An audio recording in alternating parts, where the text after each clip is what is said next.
फर्ज करिए आपकी सैलरी 30,000 रुपए महीना है एंड आपके मंथली एक्सपेंसेस मान लीजिए करीब 18,000 रुपए। आपके 3 लोन चल रहे हैं एंड ये आपकी जिंदगी की सबसे बड़ी प्रॉब्लम है, क्योंकि ये लोन आपको इन्वेस्ट नहीं करने देते। इन लोन के तले आपके पास सरप्लस कैश नहीं होता है, आपके पास कोई इमरजेंसी फंड नहीं है, आप कहीं जिंदगी पे कुछ अच्छा खर्च नहीं कर सकते। तो इन कर्जों ने आपको जकड़ा हुआ है एंड इस वीडियो में मैं ये दिखाने की कोशिश करूंगा कि कैसे सिस्टमैटिकली आप इन लोन्स को क्लियर कर सकते हैं ताकि आपके पास एक्स्ट्रा कैश जनरेट होता रहे और उस कैश को फिर आप कैसे अच्छे से अपनी जिंदगी जीने के लिए और अपनी इन्वेस्टिंग के लिए डिप्लॉय कर सकते हैं। तो मान लेते हैं कि एक लोन है 1,000 रुपए इसकी ईएमआई है एंड लेट्स से 6 महीने बचे हुए हैं। ठीक है, ये सारे नंबर जो हैं ये फर्जी हैं, तो आप कोई भी वो नंबर हो, अप्रोच जो है सेम अपनानी होगी एंड प्रोसेस रिजल्ट भी सेम निकलेगा। लोन नंबर 2 ईएमआई फर्ज कर लीजिए 1500 है एंड इसमें लेट्स से 12 महीने बचे हुए हैं। लोन नंबर 3 थोड़ा महंगा कर लेते हैं, लेट्स से 5,000 रुपए की ईएमआई है एंड इसके 2 साल बचे हुए हैं। तो ये सबसे बड़ा लोन है, पर्सनल लोन था, कुछ हो गया था, कर्ज लेना पड़ा, व्हाटएवर द केस में भी कोई जजमेंट नहीं है। आप एसआईपी भी कर रहे हैं क्योंकि अंकुर वाले को वीडियो देखे हैं, यार बुरा लग रहा है, इस उम्र में तो एसआईपी भी करनी चाहिए। मान लीजिए कि उम्र भी आपकी 25 से 30 साल के बीच में है, शादी हो चुकी है नहीं हो चुकी है कोई फर्क नहीं पड़ता है, प्रोसेस एकदम सेम है। तो आपने लेट्स से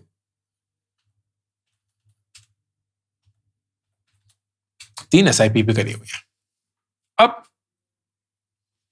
ये सब कुछ मिला मुलू के आपके पास 29,000 रुपए का महीने का खर्चा है, जिसमें से if you really think about it, ये जो है 25,500 रुपए ये फिक्स्ड एक्सपेंस है। ये तो आपको महीने के महीने देना ही है, चाहे धूप हो, छांव हो, बाढ़ आए, जो भी हो, ये 25,000 रुपए आपके महीने के जाके ही रहेंगे and that is something that you have to deal with.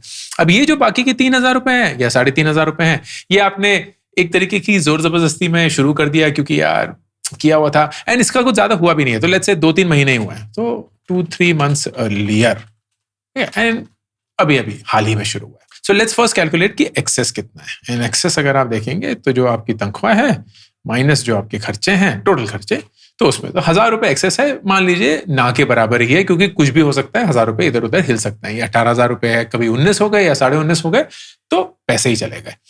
Amount in the bank, तो ये मान लेते हैं कि आपके पास अभी बैंक में सिर्फ 5,000 रुपए है। आप काम करते हैं तो कॉर्पोरेट इंश्योरेंस है, बोथ हेल्थ एंड लाइफ। अगर आपकी शादी हो चुकी है तो उसमें आपका परिवार जुड़ा हुआ है, शादी नहीं हुई है तो सिंगल है, आपके माँ बाप जुड़े हुए हैं। ना प्रॉब्लम स्टेटमेंट हमारा सामने ये है, ये जो हमारे 3 कर्ज हैं इसको हमने सही से चुकाना है। हमें अपनी इन्वेस्टिंग भी करनी है, क्योंकि भाई इन्वेस्टिंग का बात है, अपनी जिंदगी बनानी है, फ्यूचर के खर्चे भी करने हैं एंड तनख्वाह हमारी मोटा मोटा यही है, इसमें हम कुछ ज्यादा कर नहीं सकते। हाँ, कुछ फ्रीलांसिंग वगैरह जोड़ के 30 का 35 कर दिया, शायद 40 हो जाएगा, लेकिन मान के चलिए कि नहीं होगा, तो इसी के दायरे में रहते रहते हमें सब कुछ खत्म करना है। सो here is what I would recommend. ये रातों रात नहीं होने वाला है, लेकिन ये प्रोसेस हमेशा काम करेगा। Number 1, first look at what is the shortest loan left. तो ये आपका एक शॉर्टेस्ट लोन बचा हुआ है, 6 महीने बचे हैं, 1,000 रुपए इसमें जाते हैं एंड बाकी के आपने ये जो 3,500 रुपए हैं इसकी एसआईपी करी हुई है। यू ऑल्सो नो कि बैंक में आपके पास सिर्फ 5,000 रुपए हैं। ये बहुत ट्रिकी सिचुएशन है। क्यों? खुदा ना खास्ता अगर कुछ हो गया, कोई भी अनएक्सपेक्टेड चीज, कोई भी इमरजेंसी, घर की कुछ जरूरत पड़ गई या आपका कुछ बाइक या गाड़ी है उसमें कुछ खराब हो गया और इंश्योरेंस नहीं कवर कर पा रहा है, या कहीं भी कुछ हेल्थ की प्रॉब्लम हो गई, इंश्योरेंस नहीं कवर कर पा रहा है, व्हाटएवर द रीजन, अगर वो आपकी जिंदगी में हो गया, what is going to happen? आप एक और लोन लेंगे एंड अगर आपने अब एक और लोन ले लिया, you will see how tricky the situation is. 30,000 रुपए का 30,000 रुपए का ही खर्चा है, एक और लोन की जगह ही नहीं है। अगर कहीं भी कुछ भी लोन आ गया, पर्सनल लोन वैसे ही महंगा होता है, everything will go for a toss. तो आपको थोड़ा बहुत अपना एक इमरजेंसी फंड बनाना ही पड़ेगा and the way that you do that is mapping it to your shortest alive loan, तो 6 महीने। So here is step 1। Step 1, stop all SIPs. हाँ, मैं ये बोल रहा हूं एंड पूरे दावे के साथ बोल रहा हूं, अपनी एसआईपी अभी रख के ना आप एक ऐसे फाइन लाइन पे चल रहे हैं जहां it's going to be extremely risky, बहुत ज्यादा रिस्क ले रहे हैं, क्योंकि उस 2-3 महीने और करके या 4 महीने और करके या 6 महीने और करके आप ऐसी जमा पूंजी नहीं बना देंगे जिससे आपकी जिंदगी बदल जाएगी। लेकिन अगर उन्हीं 6 महीनों में कुछ ना कुछ हो गया तो आपकी पूरी जिंदगी डिरेल हो सकती है। So what you want is stop all SIPs। जब आप स्टॉप करेंगे, then step 2, you will free up the SIP amount, जो इस केस में 3,500 रुपए, and you will save this amount for the period of the shortest alive loan, जो कि है 6 महीने। मतलब आप अगले 6 महीने तक 3,500 रुपए पूरी शिद्दत के साथ, बिना इसको 3.5 से 1 रुपया भी कम करके, 1 रुपया भी कम करके आप इसको सेव करेंगे। So over the next 6 months आपके पास 21,000 रुपए बच जाएंगे। एंड ये 21,000 रुपए प्लस जो आपके बैंक में ऑलरेडी है, इस केस में 5,000, ये आपका एक तरीका का इमरजेंसी फंड बन जाएगा। सो you will essentially have this amount parked. इस अमाउंट को आप छुएंगे नहीं, ये अमाउंट सिर्फ और सिर्फ इमरजेंसी फंड में ही यूज होगा। एंड आइडियली ये अमाउंट जो है, this should cover at least 1 month of your expected expenses जो मैंडेटरी हैं। तो यहां मैंडेटरी एक्सपेंसेस कितने हैं? 25,000 रुपए। एंड अगर आप देखेंगे ये 21 प्लस अगर ये 5 हो जाएगा तो वो 1 महीना तो कवर हो गया। 1 महीना बेर मिनिमम है कि अगर भगवान ना करे आपकी 1 महीने की नौकरी चली गई या इनकम रुक गया, कम से कम आप 1 महीने का खर्चा तो अपने आप का बेयर कर सकते हैं before you get another job और अनदर इनकम। आइडियली तो 3 महीने या 6 महीने होना चाहिए, लेकिन हम 1 महीने से शुरुआत करेंगे। अगर ऑफ कोर्स ये अमाउंट इन द बैंक आपके लिए ज्यादा है, देन दैट्स परफेक्टली फाइन, थोड़ा और जमा हो जाएगा। उस जमा वाले अमाउंट से कभी भी भागने की कोशिश मत करिए। ये मत बोलिए नहीं यार ये अमाउंट हम क्यों बचा रहे हैं, फालतू का कर रहे हैं वगैरह वगैरह। नहीं, this amount has to be saved. So 21,000 will be saved as emergency fund. ठीक है, अब आते हैं स्टेप 3। तो आफ्टर 6 months हमारे पास अब क्या सिचुएशन है? हमारे पास करीब 25,000 रुपए हैं इमरजेंसी फंड में, 21,000 रुपए हमने बचाए, 5,000 रुपए जो पहले थे, तो 26,000 रुपए। एंड हमारे पास फ्री कैश अब कितना है? ये 1,000 रुपए की EMI बच गई, ये 3,500 रुपए की SIP हमने ऑलरेडी रोक दी थी। तो अब हमारे पास 4.5 के फ्री कैश है, 4.5 के फ्री कैश है। अब हम धीरे धीरे करके इस अमाउंट को इन्वेस्टिंग के लिए और लोन चुकाने के लिए शुरू करेंगे। So step 4, allot 25% of free cash to investment. मतलब 25% ऑफ 4,500, 1,125 रुपए की आप SIP शुरू करेंगे। जो भी आपको SIP करनी है, आइडियली इस पॉइंट पे लार्ज कैप ही करिएगा। तो Nifty 50 is a good one. तो निफ्टी 50 का इंडेक्स फंड ले लिया एंड उसकी 1,125 रुपए की SIP शुरू कर दी। बाकी के जो बचे, विच इज 3,375, इसका आप pay off the next shortest loan in addition to the EMI। तो EMI तो आपकी हर महीने की जा ही रही है, तो दूसरा शॉर्टेस्ट लोन कौन सा है? ये वाला है, 1,500 रुपए का। इसके करीब अगर 1,500 है तो मोटा मोटा करीब 18,000 रुपए बच गए। इसके अगर हम करेंगे 5,000 इंटू 24, तो इसके करीब 1,20,000 रुपए बच गए। आप 3,375 रुपए हर महीने देंगे, प्लस 1,500 रुपए तो दे ही रहे हैं, तो टोटल आपका अप्रोक्सीमेटली 4,875 रुपए जा रहा है towards paying this of. 4,000 towards the pending loan of 9K, which means जो बाकी के 6 महीने बच गए थे, वो 6 महीने ना रह के 2 ही महीने में ये चुक जाएगा। 2 ही महीने में ये पूरा का पूरा लोन चुक जाएगा। So we will then come to step 5। After 2 months free cash अब हमारे पास कितना है? फ्री कैश 3,375 जो कि हम उधर दे रहे थे, प्लस जो ये 1500 रुपए हम दूसरे लोन को दे रहे थे, तो 4875 रुपए हमारा फ्री कैश हो गया। Again the same thing, 25% to SIP, तो कितना हो गया 25% इंटू ये अमाउंट, तो 1218 रुपए की आप SIP करेंगे। अगेन निफ्टी 50 की SIP शुरू करिए, ये एक नई SIP होगी, ठीक है। एंड जो बाकी का अमाउंट है माइनस ये 3660 रुपए के करीब करीब, this is towards next shortest loan. अब नेक्स्ट शॉर्टेस्ट लोन कितना है, ये 5000 वाला, इसमें कितना बच गया होगा देख लेते हैं। 8 महीने निकल गए होंगे क्योंकि 6 महीने ये थे, 2 महीने दूसरे लोन को चुकाने में, तो हमारे पास टुवर्ड्स दिस, एंड इसमें लेफ्ट कितना है ये दिखा देते हैं, लेफ्ट इज 80,000 रुपए बच गए। तो हर महीना अब हम कितना देंगे, दिस प्लस 5000 रुपए, तो करीब 8656, मतलब will be paid of in around 8 to 9 months. After 8 to 9 months आपका फ्री कैश कितना है, 8675,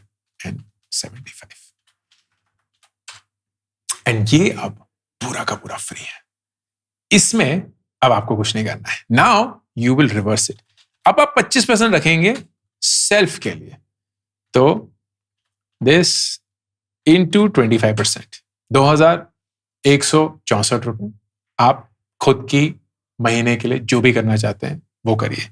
एंड बाकी को जो पैसे बच गए उससे आप 3 SIP शुरू करेंगे। SIP नंबर 1, जो बाकी का पैसा बच गया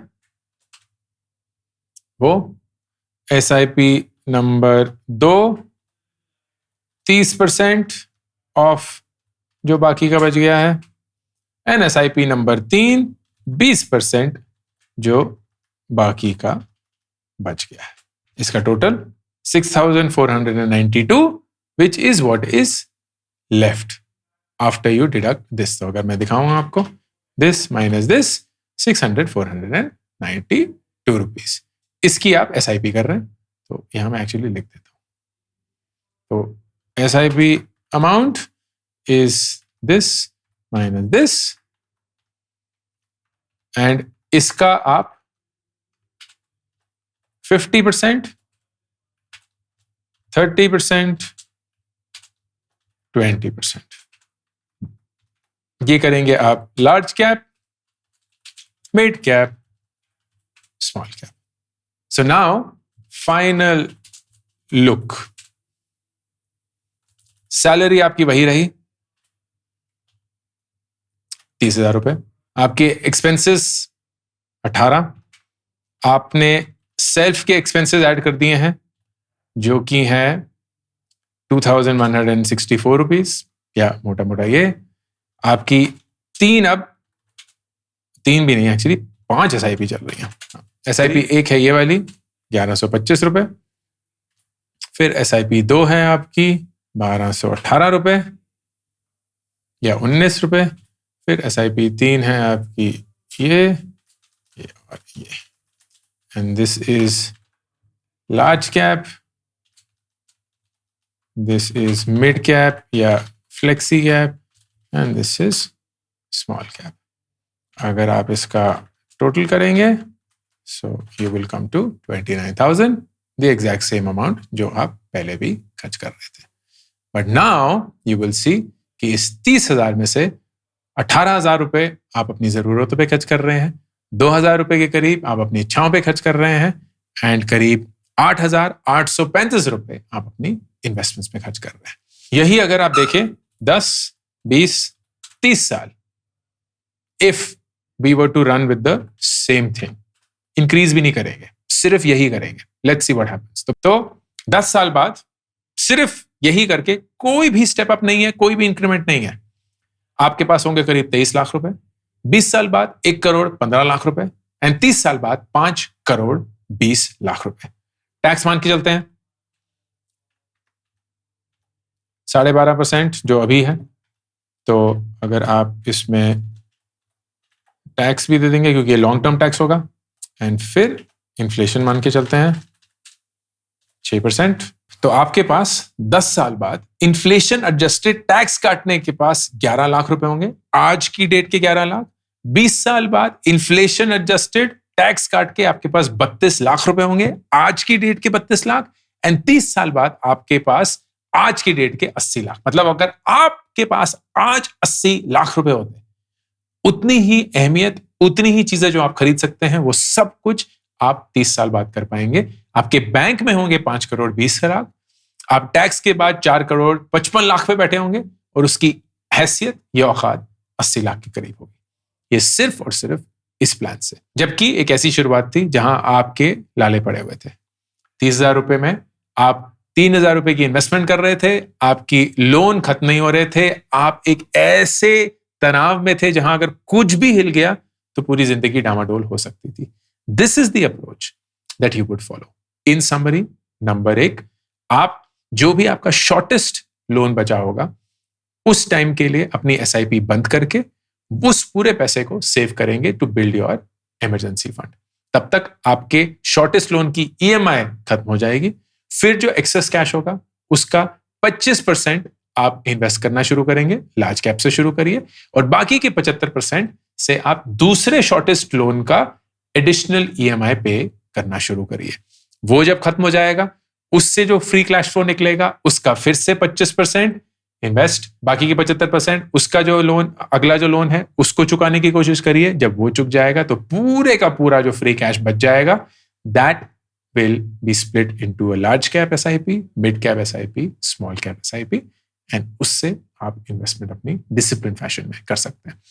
if you look at this, ये पूरी जर्नी जहां आपका करीब 2 साल का लोन था एंड करीब 1,40,000 रुपए का लोन था, उसको आपने 6 महीने प्लस 2 महीने प्लस 8 महीने, तो करीब 16 महीने के अंदर चुका दिया। ये 24 महीने वाला लोन, एंड उस 16 महीने में आपने इन्वेस्टिंग भी शुरू कर दी, एंड आपने उसके बाद अच्छे से अपने पैसे बचाकर और अच्छे डिसिप्लिन इन्वेस्टिंग करी। This will be my approach for how you would pay off your loan systematically in a disciplined fashion with limited salary या income. I hope इस पूरे प्रोसेस के थ्रू अगर आप किसी लोन में दबे हुए हैं तो अपनी इनकम को कांस्टेंट रखते हुए आप कैसे धीरे धीरे उस कर्ज से छुटकारा पा सकते हैं। मुझे बताइए कमेंट सेक्शन में कि आपको ये सही लगा कि नहीं। कोई भी फीडबैक, कुछ भी ऐसा जो आपको लगे अलग करना चाहिए या डिफरेंट हो सकता है, please let me know. Ankur Warikoo signing off. मेरी नई किताब मेक एपिक मनी 1 महीने के अंदर ही 1 लाख कॉपीज बेचकर हिंदुस्तान की बेस्ट सेलर बन चुकी है। आप इसको ऑर्डर कर सकते हैं Amazon। इसी के साथ मेरी पहली 2 किताबें gate epic shit done and do epic shit भी बेस्ट सेलर्स हैं, Amazon पे अवेलेबल हैं। Audio book, Hindi format and English format, ये 3 किताबें आपकी रीडिंग जर्नी को एक आदत में बनाने के लिए।